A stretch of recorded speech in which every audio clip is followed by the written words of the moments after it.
Meritocracy is a comforting lie, and your hard work means absolutely nothing. You aren't walking into an office. You are stepping blindly into a slaughterhouse. Watch until the end to master the invisible rules of power, or remain the oblivious prey this corporate matrix was built to devour. Let us tear down the most dangerous lie you have ever been told. Since you were a child, you were promised a meritocracy.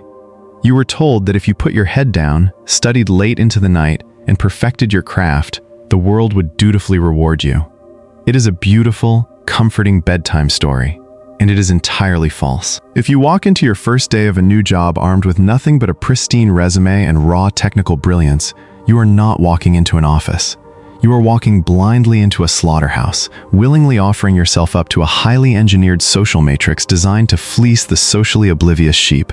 The system does not care about your late nights. It feeds on the quiet. It harvests the labor of the competent, the invisible, and the naive, while fiercely promoting the strategic, the visible, and the intimately connected. You are about to discover exactly why your hardest work will never be enough, and what you must do to survive the dark shadows of the corporate hierarchy. Before we delve deeply into this psychology of professional ascension, Vuong Gyanaf02 warmly welcomes you to this journey of unvarnished truths. If you are ready to shatter the illusions holding you back and master the silent rules of power, please hit that subscribe button right now to support the channel and fuel our drive to bring you these profound, tactical breakdowns in the future. I want you to picture Elijah. On paper, Elijah was the apex predator's dream, an absolute powerhouse of academic pedigree with an Ivy League background and a list of certifications so extensive it read like a technical manifesto.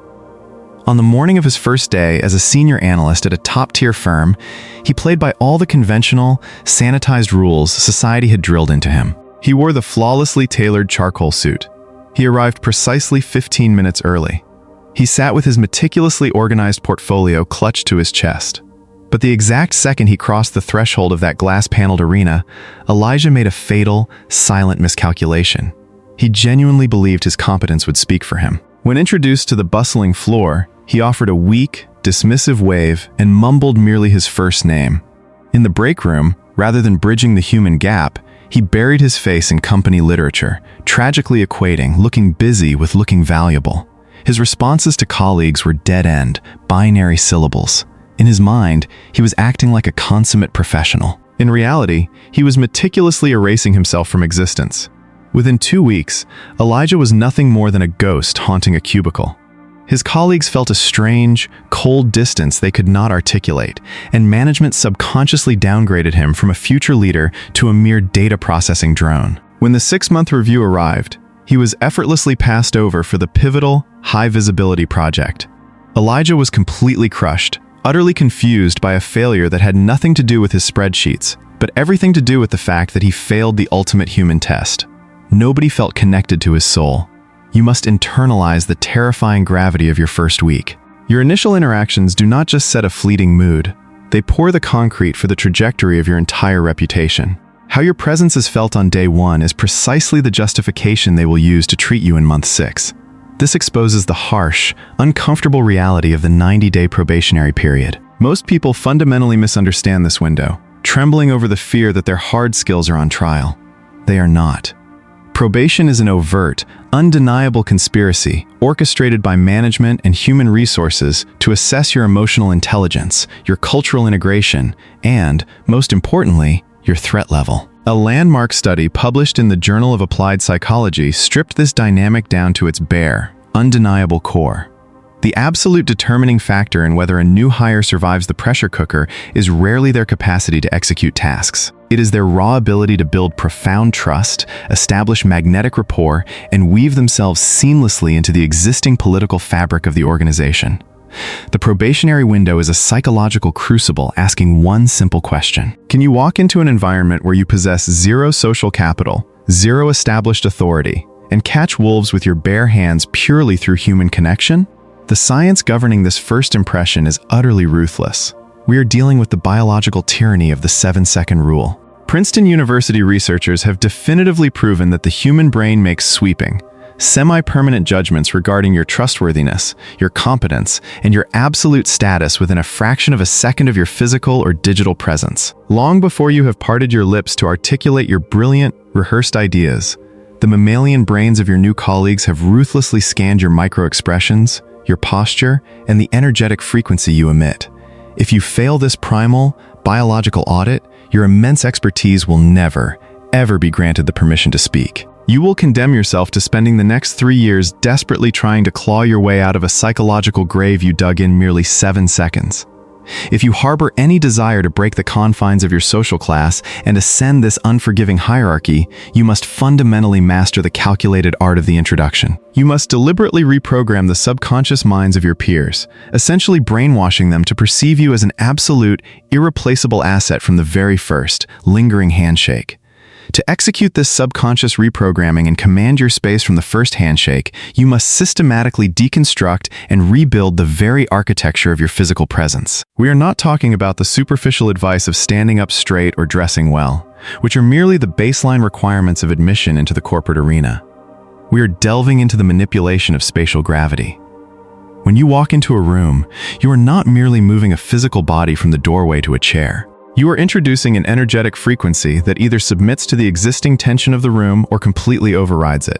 Look closely at the individuals who wield true, unspoken authority in your office. They do not rush. They do not frantically nod their heads in agreement to every passing comment to appease their superiors. They move with a deliberate, almost predatory calmness. When they speak, their voices drop slightly in pitch at the end of a sentence, signaling absolute certainty, rather than rising into a question that begs for validation.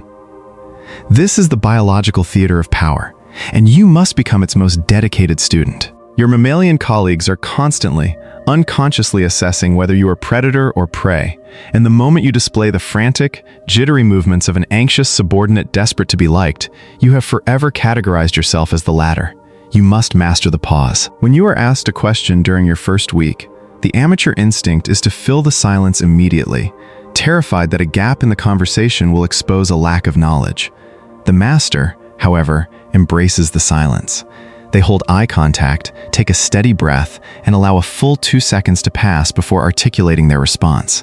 That silence is not empty. It is heavy with implied competence. It tells the room that your words are valuable, that they are considered, and that you answer to no one's internal clock but your own. This physical grounding must be seamlessly paired with your verbal introduction, the infamous and routinely butchered, "Tell me about yourself" prompt. Most naive professionals treat this as a cue to verbally regurgitate their resume, chronologically listing their past jobs and academic accolades while their audience's eyes glaze over in pure apathy. Nobody cares about what you did. They only care about what your past means for their future. You are not recounting a history. You are selling a highly curated character. Your introduction must be a weaponized narrative.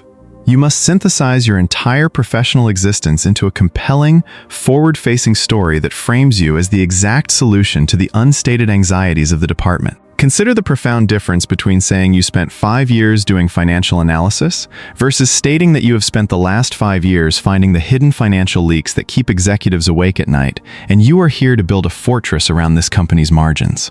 One is a job description. The other is a declaration of immense, irreplaceable value. You are planting a psychological anchor in the minds of your colleagues, ensuring that whenever a specific crisis arises, your name and your face are the first to materialize in their thoughts. This is how you transcend the label of the new hire. You do not ask for a seat at the table. You behave as though the table was built specifically to accommodate the solutions you bring. Furthermore, this narrative must be adapted fluidly depending on your audience. The story you feed to a mid-level manager obsessed with operational efficiency must highlight your reliability and your frictionless execution. The story you present to a visionary executive must emphasize your strategic foresight and your hunger to scale their legacy. You are a chameleon of value, reflecting the deepest professional desires of whoever happens to be standing in front of you. This is not deception. It is supreme emotional intelligence. You are learning the language of your captors so perfectly that they eventually forget you were ever a prisoner to begin with. The tragedy of the corporate world is that brilliance is entirely mute if it cannot package itself into a story that lesser minds can easily consume and eagerly champion. By taking absolute control over your physical gravity and your verbal narrative, you stop leaving your reputation to the chaotic whims of office gossip and begin writing the script that everyone else will unconsciously recite when your name is mentioned behind closed doors. Once you have firmly rooted your physical presence in the minds of your peers, your survival depends entirely on mapping the invisible web of power that dictates who truly runs the company.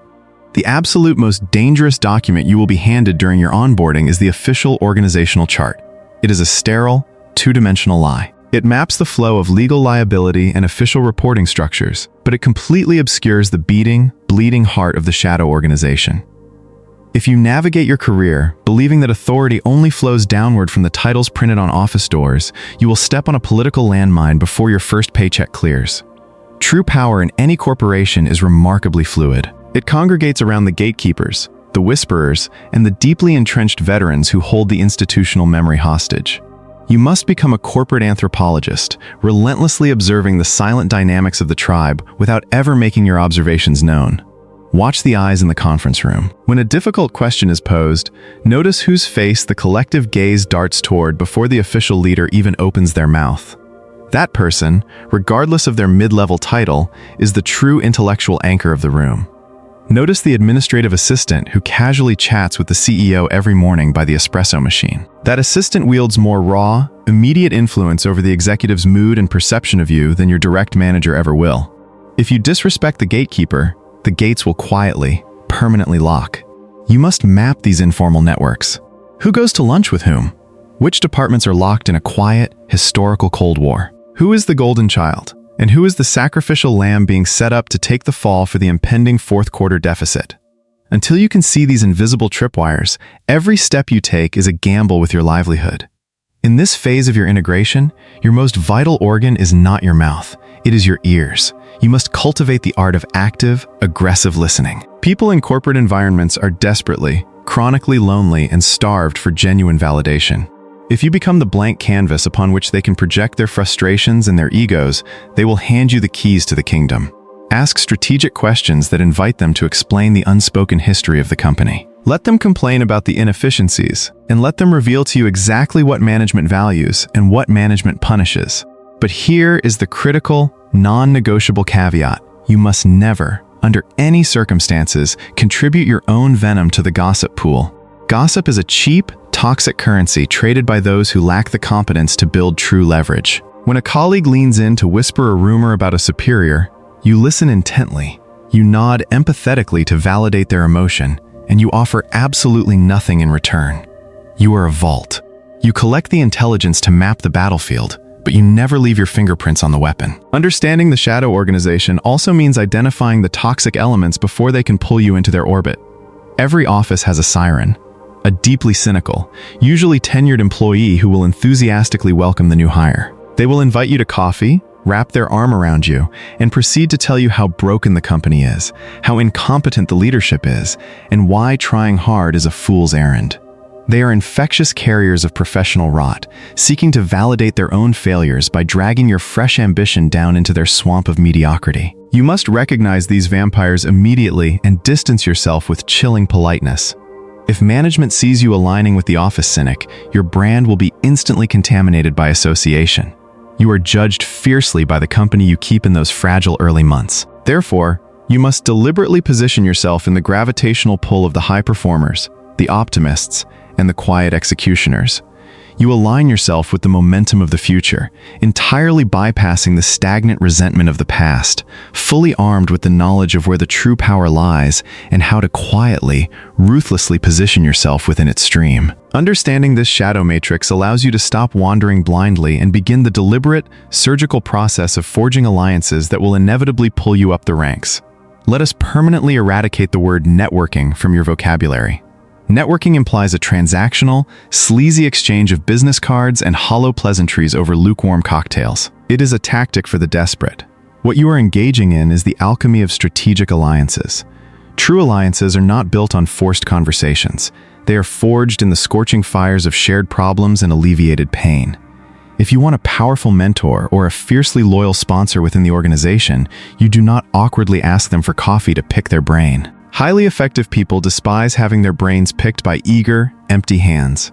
Instead, you observe their workflow, you identify a bottleneck that is causing them subtle agony, and you quietly eliminate it before they ever have to ask. You deliver an unprompted, undeniable piece of value. When you solve a problem for someone more powerful than you do not just earn their gratitude, you earn their absolute reliance. This brings us to the most critical, high-stakes relationship in your entire professional existence: your direct manager. The greatest career suicide is viewing your boss as a parental figure responsible for your growth, your feelings, and your career trajectory. Your boss is not your parent. Your boss is a highly stressed, desperately overworked human being terrified of their own superiors. You must fundamentally flip the paradigm. You are a consultant, and your boss is your sole, premier client. Your ultimate job description, regardless of what your contract says, is to brutally and systematically eliminate your manager's anxiety. You must become what I call the frictionless subordinate. Most employees bring their boss's problems, hoping for direction. The amateur walks into the office and says, "We have an issue with the client. What should I do?" This adds a heavy stone to the manager's mental backpack. The frictionless subordinate walks in and says, "The client raised this issue. I have analyzed 3 potential solutions. Solution B is the most efficient, and I have already drafted the email for your approval. Do I have the green light?" You have just transformed a crisis into a mere binary decision. You have given them the illusion of control while doing all the heavy lifting. Over time, your manager will become addicted to the profound sense of relief they feel when you enter the room. However, being indispensable is completely useless if your value remains invisible. The corporate graveyard is overflowing with silent martyrs who worked 90-hour weeks, single-handedly kept departments afloat, and were promptly laid off because nobody above their direct supervisor knew their name.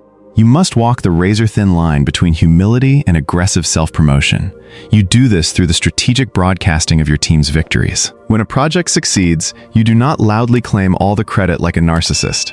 Instead, you write a masterful summary email to the wider stakeholder group, praising the collaborative effort, highlighting the specific data-driven impact of the work, and visibly CCing the upper management. By positioning yourself as the narrator of the success, the subconscious mind of the executive links your name to the victory itself. You become the visible architect of progress. You must also actively seek out the orphan projects.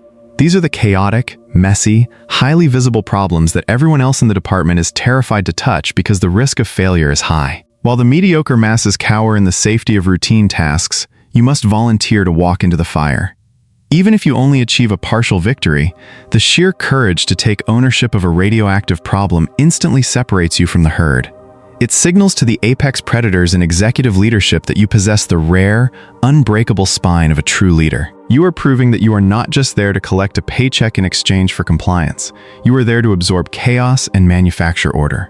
By managing your boss's psychology and strategically making your impact undeniable to the wider matrix, you build an armored fortress around your career that no round of corporate layoffs can ever penetrate. As your alliances solidify and your invisible influence grows, you must shift your gaze from immediate survival to the unrelenting execution of the long game. The greatest trap of the 90-day probationary period is the illusion that once it ends, you can finally exhale, relax your posture, and coast on your established reputation. This is exactly when the matrix lulls you into complacency before silently devouring your upward momentum. The true players, the ones who eventually dictate the rules rather than just following them, understand that the probationary period never actually ends. Every quarter, every meeting, every hallway interaction is a continuous audit of your relevance. To secure your ascension and break through the middle management glass ceiling, a ceiling designed explicitly to trap competent, exhausted workers, you must transition from being a brilliant tactician to a master of weaponized empathy. Weaponized empathy is not about being universally loved, nor is it about bleeding heart compassion. It is the cold, calculated ability to step entirely outside of your own ego and view the corporate chessboard through the eyes of your adversaries, your competitors, and your superiors. It is understanding that every single person in the building is driven by a hidden, agonizing insecurity. The aggressive vice president isn't yelling because he is strong. He is yelling because he is terrified of missing his quarterly targets and losing his bonus. The uncooperative peer isn't withholding data out of spite. She is withholding data because she fears your rising star will render her obsolete. When you possess weaponized empathy, you stop reacting emotionally to workplace toxicity. You stop taking betrayal, sharp criticism, and political maneuvering personally. Instead, you view them as raw data. You realize that human behavior is entirely predictable once you uncover the underlying fear.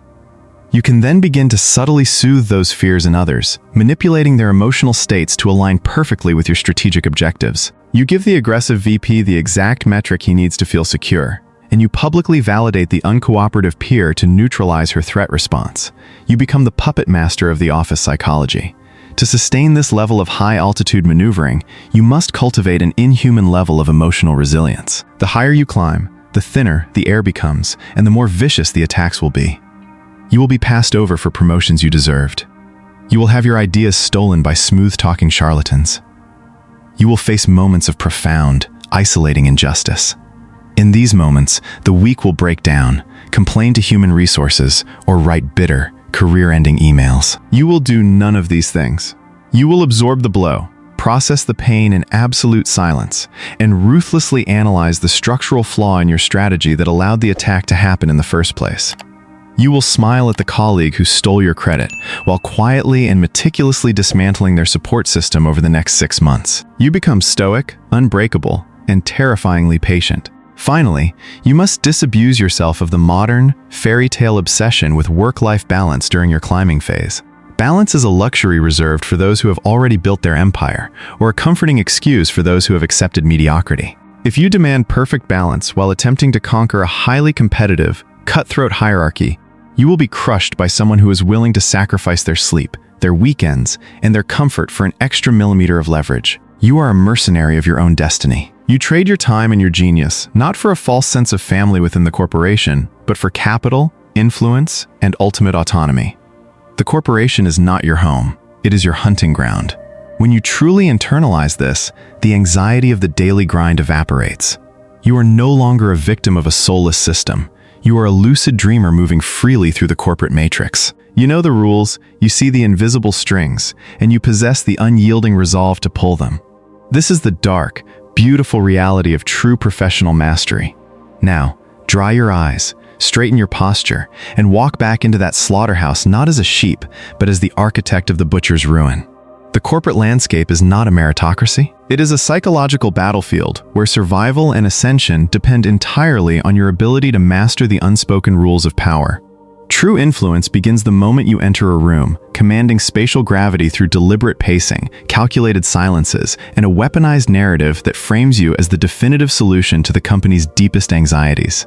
Beyond physical presence, you must map the invisible, beating heart of the shadow organization. Disregard the sterile organizational chart. Instead, locate the gatekeepers, observe the silent dynamics of the tribe, and become an impenetrable vault for office intelligence, entirely avoiding the toxic trap of gossip.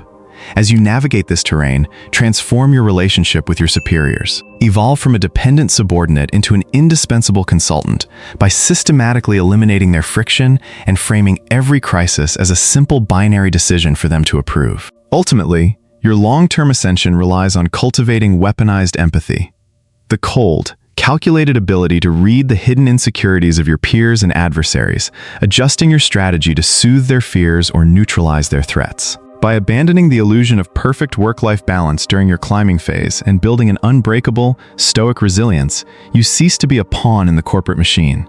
You become a lucid architect of your own destiny, moving effortlessly through the matrix, fully armed to claim the capital, influence, and absolute autonomy that belong to the apex player. Power and success in any hierarchical system are rarely awarded solely based on raw talent, technical skill, or hard work.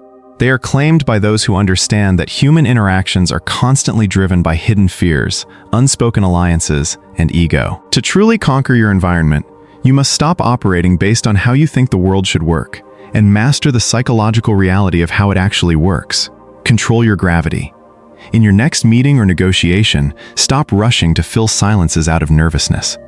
Practice the 2-second pause before answering questions to instantly project deep, unshakable competence. Be the frictionless subordinate. Never bring your boss, partner, or client a raw problem. Always present the problem alongside a fully analyzed solution, requiring only a simple yes or no from them. Map the invisible dynamics. Spend the next week purely observing the shadow organization around you. Notice who holds the true influence in the room, regardless of their job title, and begin building alliances with those hidden gatekeepers. Practice weaponized empathy. When faced with a toxic or aggressive colleague, detach emotionally. Ask yourself, what deep insecurity or fear is driving their behavior right now? Address that underlying fear to manipulate the outcome instead of reacting to their surface-level aggression. What is one unspoken rule of office politics you have personally experienced or witnessed in your career? Please share your thoughts and experiences in the comments below so we can all learn from your perspective. If you found this valuable, please subscribe to the channel. Your support is what gives us the drive and motivation to keep decoding the matrix and bringing you more powerful, high-impact content.